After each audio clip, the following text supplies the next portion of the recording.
सवाल मेरा अब आपसे यही है मनोज जी कि ये एक भी एमएलए नहीं, एक भी एमपी नहीं, फिर भी सबको साथ लिए आ रहे हैं। इसके पीछे मकसद क्या है? इतना जोर क्यों है गठजोड़ पर? देखिए, पहले शुरुआत करता हूं मैं आशुतोष जी की ही बात से कि प्रधानमंत्री को इतने बड़े लोगों और इतने दलों के साथ आना पड़ रहा है, यानी कि कहीं ना कहीं लोकतंत्र में किसी चीज़ की स्थापित हो रही हैं रीजनल पार्टियां।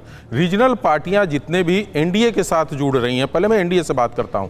लोग 2002, 2001 और 2004 के चुनाव की बात मैं करता हूं। 2002 में एक तरह से इंडिया साइनिंग की बात हुई थी और 2001 में लगा था कि ये बीजेपी जो है एक बड़े पार्टी के रूप में उभर रही है, लेकिन 2001 में उत्तर प्रदेश में आप देखिएगा कि उनकी सीटें घटी। 2002 में चुनाव हारे और ये संकेत मिलने लगा था कि बीजेपी अब ये सत्ता से बाहर आ जाएगी। 2004 में वो सत्ता से बाहर हो गई थी। लेकिन आज के डेट में उस समय जो घटनाएं हुई थी कि भारतीय जनता पार्टी जो अयोध्या में शिलान्यास की स्थापना के लिए अशोक सिंघल ने आंदोलन चला था, तो काफी एग्रेसिव हो गए थे आडवाणी जी और उन्होंने कर्फ्यू लगा दिया था, जो कि आज के डेट में भी अयोध्या में लोग याद रखते हैं कि वो 3 दिनों का कर्फ्यू कितना भयानक था।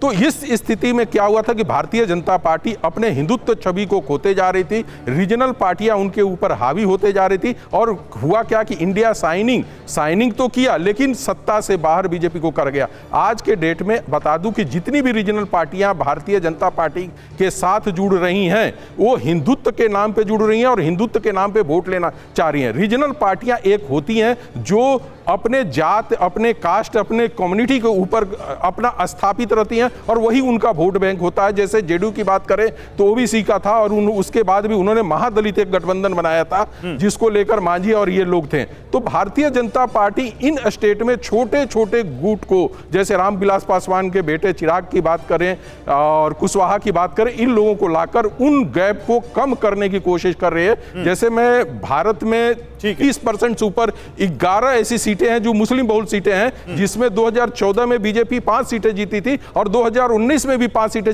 जीती थी। उसकी सीटें बदल गई थी, लोकसभा बदल गया था, लेकिन उसके चेहरे पे और उसके चीजों पे बहुत ज्यादा प्रभाव नहीं पड़ा था उनके सेहत पे। तो जात के हिसाब से, मैं ये पूछ रहा हूं, इनके पास ताकत नहीं है या ताकत है? अगर सांसद नहीं है, एमपी नहीं है, एमएलए है, ताकत है, लेकिन इन पर इतना जोर क्यों? गौरव जी, ताकत तो है इन रीजनल पार्टियों के पास, लेकिन वो कांग्रेस को कितना आगे बढ़ा सकती हैं? कांग्रेस के पास अपना वोट कितना है?